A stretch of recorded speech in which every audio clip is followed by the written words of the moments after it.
अभी हम लोग यहाँ पे स्टार्ट करेंगे अर्जुन से, ठीक है। तो अर्जुन इसका नाम क्या होता है? तो इसका नाम है ट्राइमेनेलिया अर्जुना, ठीक है। ये इसका बॉटनिकल नेम है। इसकी फैमिली रहती है कॉम्ब्रेटेसी फैमिली, ठीक है। ये इस फैमिली का मेंबर है। और इसके कुछ पर्याय है, जैसे कि अर्जुन है, धवल है, ठीक है। धवल इसको कहते हैं क्योंकि इसकी जो आउटर त्वक है वो श्वेत वर्ण की होती है। इसी तरीके से इसको ककुंभ भी कहा जाता है, ठीक है।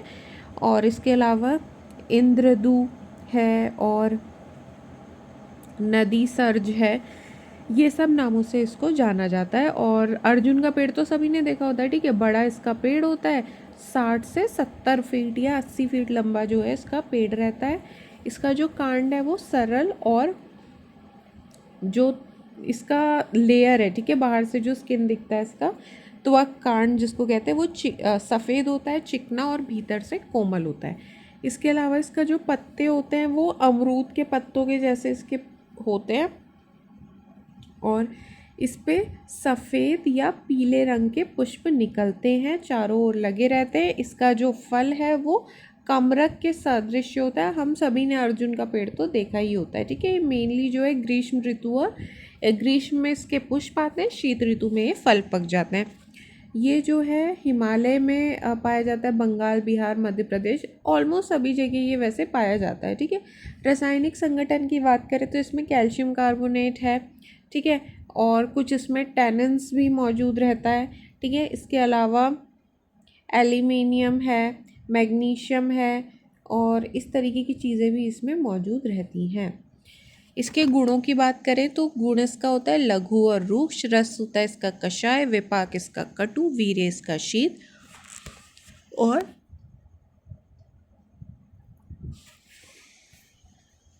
प्रभाव इसका हृदय होता है, ठीक है। कर्म की बात करें तो दोष कर्म में देखो, इसमें ना कषाय, लघु और रूक्ष होने के कारण ये कफ को नाश करता है, और शीत होने के कारण पित्त को नाश करता है, ठीक है। इसके अलावा पाचन संस्थान पे कषाय है, तो कषाय की प्रॉपर्टी होती है स्तंभन की, ठीक है, तो ये वही काम करता है। इसके अलावा हृदय का पोषण जो है ये हृदय के पोषण के लिए भी अच्छा माना जाता है, ठीक है। जो हृत पेशी यानी कि जो हार्ट मसल्स होती हैं उनको शक्ति प्रदान होती है, जिससे कि हृदय का स्पंदन यानी कॉन्ट्रैक्शन, रिलैक्सेशन जो है, बीटिंग ऑफ हार्ट, वो ठीक तरीके से हो पाती है, ठीक है। स्पंदन की संख्या भी कम हो जाती है, बहुत ज़्यादा जो पैल्पिटेशंस हो रही हैं वो भी ठीक हो जाती है, मतलब नॉर्मल हो जाती हैं। इसके अलावा और इसमें सूक्ष्म रक्त वाहिनियों का संकोच भी होता है, और ये सब इतना करने की ज़रूरत है नहीं वैसे।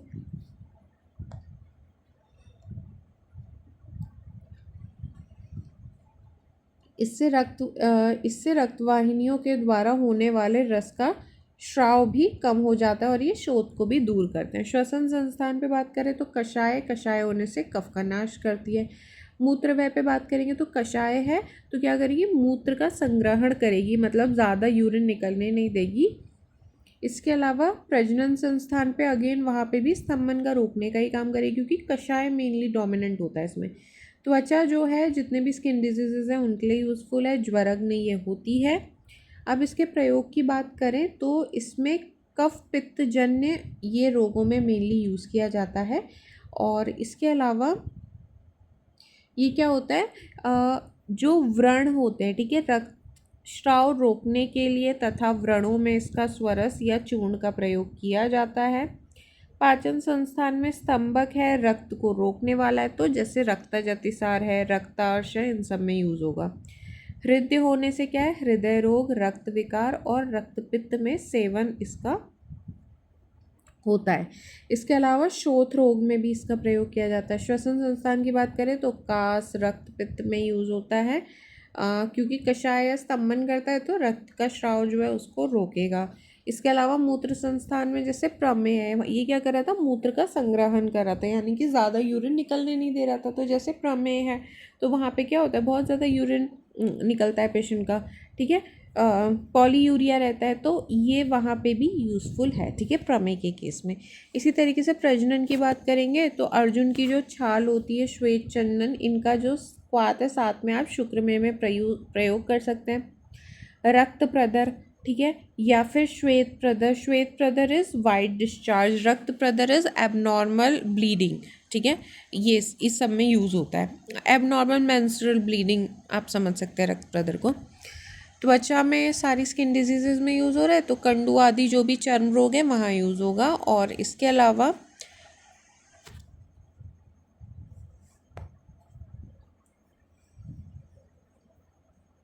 इसको प्रयोग कैसे करना होता है, तो इसकी त्वचा से सिद्ध किया हुआ दूध का जो प्रयोग है वो लाभदायक है।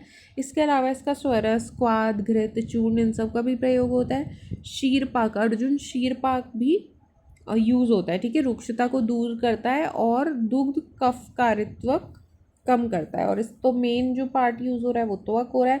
इसका क्षीरपाक होता है तो आधा से 1 तोला की मात्रा में, स्वरस जो है 1 से 2 तोला, फिर क्वाथ है, ठीक है। इसके जो मार्केट प्रिपरेशन आपको मिलेगा वो कुकुम्भ चूर्ण, अर्जुन अरिष्ट, अर्जुन घृत, ये सब मिलेगा, ठीक है।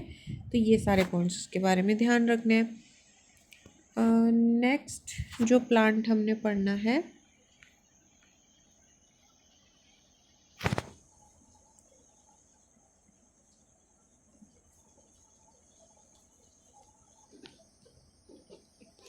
वो है बिल्व, ठीक है। तो बिल्व का बॉटनिकल नेम क्या है? ईगस मालमेलस, ठीक है, ईगस मालमेलस इसका बॉटनिकल नेम है। और रूटेसी फैमिली का ये मेंबर होता है। और इसके कुछ संस्कृत के पर्याय क्या क्या है? बिल्व है, ठीक है। और ये बिल्व इसलिए कहते हैं क्योंकि ये क्या करता है? रोगों को नाश करता है। रोगाद बलिति भिन्नति, यानी कि रोगों को नाश करता है। इसके अलावा इसको शार्डिक्य भी कहते हैं, यानी कि पीड़ा को दूर करता है। शौशु शैलूष, यानी कि इसको सुंदर फल होता है, श्रीफल भी इसको कहते हैं, मालूर कहते हैं, ठीक है, कंटकी इसको कहते हैं। और गंधगर्भ है, सदा फल है, महाकपित है और ग्रंथिल है। ये सब इसके जो है पर्याय होते हैं बेल के, जो कि आपको ध्यान रखने हैं। बिल्व साधारण भाषा में बेल कहते हैं, ठीक है। इसका स्वरूप जो है 25 से 30 फुट ऊंचा वृक्ष होता है। पत्ते इसके त्रिपत्रक, 3 के गुच्छे वाले इसके पत्ते होते हैं। बेल का पेड़ तो देखते ही हैं हम लोग, है ना। और पुष्प जो है इसका श्वेत होता है, ठीक है। फल इसका, सबने बेल का जूस भी पिया होता है, तो बड़ा गोलाकार कठोर इसका फल होता है, ठीक है।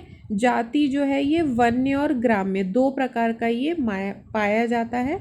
और जो जंगली बेल होता है उसका फल छोटा होता है, कांटे युक्त होता है, ठीक है। और जो ग्राम्य होता है उसका बड़ा बेल का फल होता है और कांटे कम होते हैं। सारे भारत में ये पाया जाता है, ठीक है, कहीं ऐसा है नहीं जहाँ ना मिले बेल। इसके अलावा रासायनिक संगठन में इसका जो मेन इंग्रेडिएंट है वो है मार्मिलोसिन, ठीक है, ये इसका मेन है। इसके गुण कर्म की बात करें तो जैसे गुण इसका रूक्ष और लघु होता है, कषाय और तिक्त होता है, उष्ण होता है और कटु होता है, ठीक है, गर्म होता है बेल का जूस। इसके अलावा बेल का जूस या बेल जो फल है ओवरऑल वो उष्ण होता है। कर्म की बात करें तो लघु, रूक्ष, कषाय और तिक्त, ये प्रॉपर्टीज़ की वजह से कफ और उष्ण होने की वजह से वात।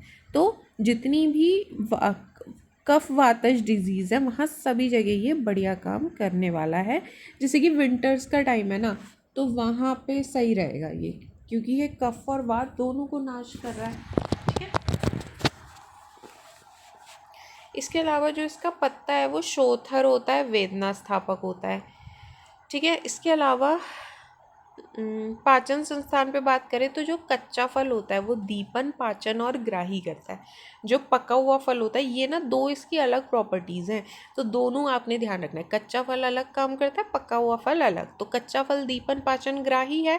और जो पका फल है वो कैसा है? कषाय है, मधुर और मृदु रेचन करने वाला होता है, ठीक है।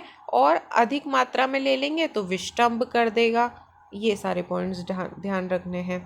विष्टम्भ माने कि कॉन्स्टिपेटेड कर देगा ज़्यादा मात्रा में लेने पे। और पका हुआ फल लेंगे तो हल्का जो है पेट साफ करवाएगा, मृदुरेचन करेगा, और कच्चा फल लेंगे ग्राही यानी वो भी कॉन्स्टिपेशन ही करेगा एक तरीके से। रक्त संस्थान पे बात करेंगे तो हृदय है, हार्ट के लिए अच्छा है, रक्त स्तंभन करने वाला है, शोथ को दूर करेगा। श्वास, क्योंकि इसकी मेन प्रॉपर्टी उष्णता की है प्रॉपर्टी, तो कफ और वात दोनों को नाश करता है। तो जितनी भी रेस्पिरेटरी सिस्टम की डिसऑर्डर्स हैं वो क्या है, ज़्यादातर कफज होती है, तो इसलिए कफग्न है ये। मूत्र संस्थान पे मूत्र का प्रोडक्शन भी ये कम करेगा, ठीक है। इसके अलावा प्रजनन संस्थान में शोथ को दूर करने का काम है इसका। अब प्रयोग की बात करेंगे तो जैसे नेत्र अभिसंध यानी कि जो कंजक्टिवाइटिस होता है ना, कंजक्टिवाइटिस, उसमें पत्र का स्वरस, इसका बेल पत्र का स्वरस नेत्र में डालना है। पत्तियों का लेप भी आप पलकों पर लगा सकते हैं। पार्श्वशूल, शोथ आदि में पत्तियों से स्वेदन आपने करना चाहिए, तो ये एक पॉइंट ध्यान रख सकते हैं। इसके अलावा जो भी वात व्याधि है, आक्षेपक है, ठीक है, यानी कन्वल्जन्स जो होते हैं, उन्माद है, अनिद्रा है, इन सब में भी आप नाड़ी संस्थान, ये नाड़ी संस्थान माने सीएनएस रिलेटेड, ठीक है, तो जैसे वात व्याधि हो गया, आक्षेपक है, उन्माद है, अनिद्रा है, इन सब में भी आप इनका प्रयोग करवा सकते हैं। पाचन संस्थान की अगर बात करेंगे तो इसमें जो मूल त्वक मेनली है इसका, ठीक है, त्वक है, कच्चा फल है, ये सब आप अग्निमंद, अतिसार, प्रवाहिका और गृहिणी में यूज करेंगे। क्यों? क्योंकि कच्चे फल के लिए क्या बोला था, दीपन है, पाचन है और ग्राही है। ग्राही माने स्टूल को रोकने वाला है, तो जैसे अतिसार हो गया, प्रवाहिका हो गया, गृहिणी हो गया, सब में लूज स्टूल होता है, तो पेशेंट को लिए अच्छा है। दीपन पाचन तो करता ही है, तो अग्निमान में अच्छा है। उदरशूल में, एब्डोमिनल पेन में अच्छा है। कच्चा फल जो है का गूदा आग में पकाकर चीनी के साथ मिलाकर अगर आप देंगे पेशेंट को, तो रक्त अतिसार, प्रवाहिका, रक्ताशी, ये सब तो चलो ठीक है। इसके अलावा विषटंबी होने के कारण पके फल का अधिक मात्रा में तथा अर्श आदि रोग में अधिक प्रयोग आपको नहीं करना चाहिए, क्योंकि क्या है, कॉन्स्टिपेशन करा रहे हैं तो हार्ट स्टूल से प्रॉब्लम बढ़ जाएगी इन सब में, पाइल्स के केस में, ठीक है, तो ये प्रॉब्लम और ज़्यादा बढ़ जाएगी, तो ये सारा पॉइंट ध्यान रखना है। इसके अलावा ठीक है, ये ठीक है, इतना ही ध्यान रख लो। रक्त वह में बात करेंगे तो हृदय दौर्बल्य है, हृदकंप है, इन सब में यूज इसका किया जा सकता है। रक्त स्तंभन का ये काम करता है। श्वसन संस्थान की बात करेंगे तो पत्र का स्वरस, प्रतिशाय का श्वास, क्योंकि क्या है, वात कफ का नाशन करने वाला है। मूत्रवय संस्थान की बात करेंगे तो ये इक्षुमेय में यूजफुल है, ठीक है, डायबिटीज़ में ये यूजफुल है। और इसके अलावा प्रजनन संस्थान पे बात करेंगे तो गर्भाशय, शोथ, श्वेत प्रदर, सूतिका रोग, इन सब में यूजफुल है, ठीक है। प्रयोजन क्या क्या यूज होता है, मूल, त्वक, पत्र, फल, सभी कुछ जो है इसका यूज किया जाता है। चूर्ण आदि के लिए आप कच्चा फल, मुरब्बे के लिए पका हुआ फल, आधा पका फल, और शरबत बनाने के लिए पका हुआ फल लेते हैं। दशमूल आदि कषायों में मूल या मूल की त्वचा ली जाती है, ठीक है, ये सारा पॉइंट ध्यान रखना है।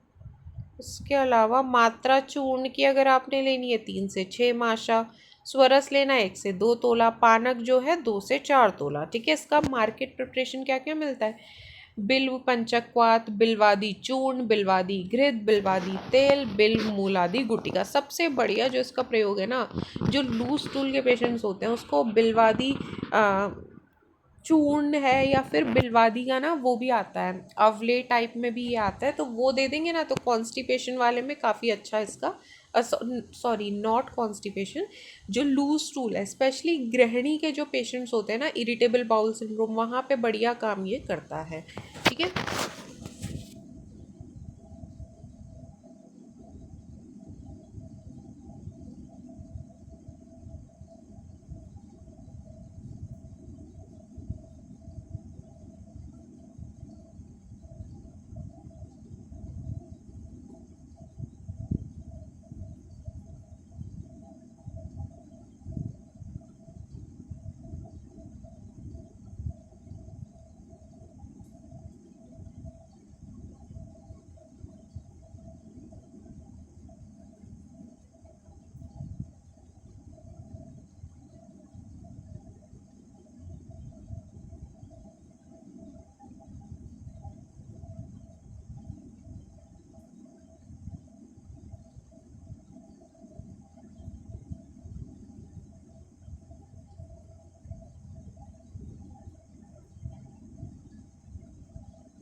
Next is Agnimanth. तो अग्निमंथ के लिए इसकी जो फैमिली है वो है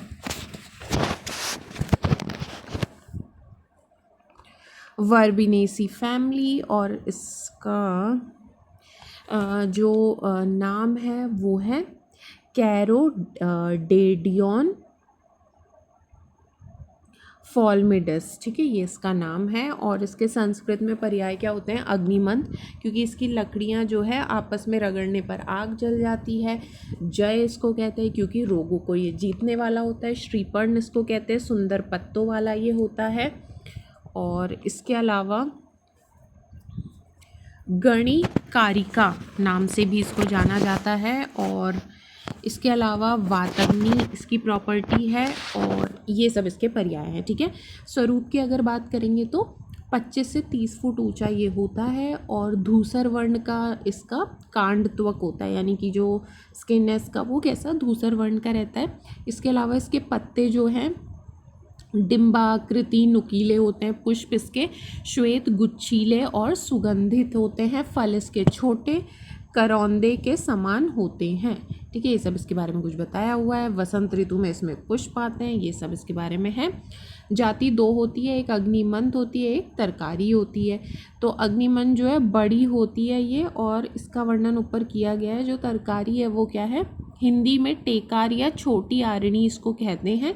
लैटिन नेम इसका होता है प्रेमा इंटीफोर्गिलिया। ठीक है, ये सब इसके बारे में बताया हुआ है।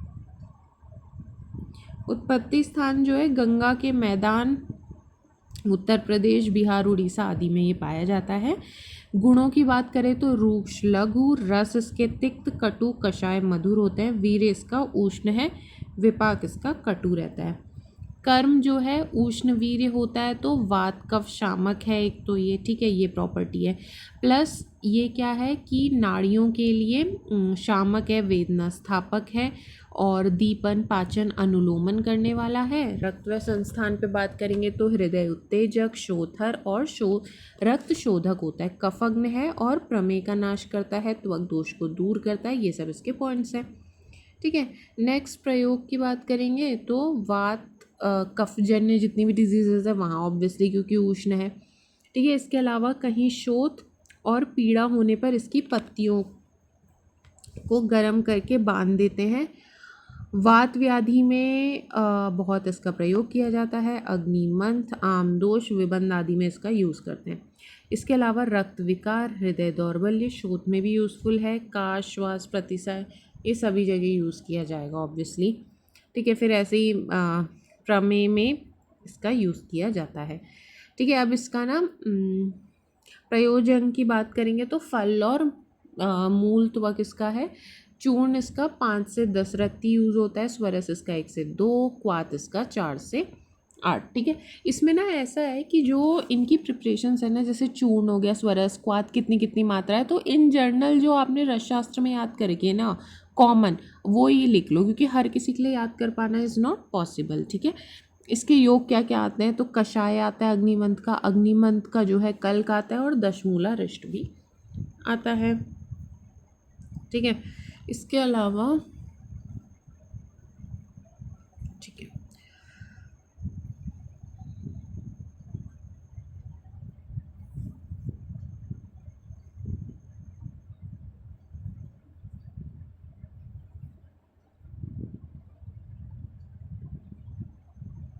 नेक्स्ट